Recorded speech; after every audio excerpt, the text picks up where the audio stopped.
Hello friend, welcome back to my YouTube channel. आज के इस वीडियो में बात करने वाले हैं, अगर आप अपने मोबाइल पर स्नैपचैट ऐप यूज करते हैं और आप अपने स्नैपचैट पर स्ट्रैक लॉस्ट की प्रॉब्लम आ रही है, स्ट्रैक मिसिंग है, तो आप अपने स्नैपचैट की स्ट्रैक की प्रॉब्लम को कैसे सॉल्व करेंगे, कैसे फिक्स करेंगे। आज के इस वीडियो में आपको यही बताने वाला हूँ। बस आपसे रिक्वेस्ट है, इस वीडियो को पूरा देखें, तभी आप अपने स्नैपचैट की स्ट्रैक की प्रॉब्लम को सॉल्व कर पाएंगे, फिक्स कर पाएंगे।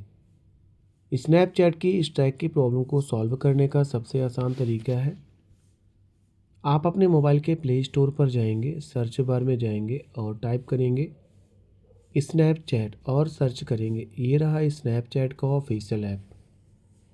आपको अपने ऐप को सबसे पहले अपडेट के ऑप्शन में क्लिक करके अपडेट करना है।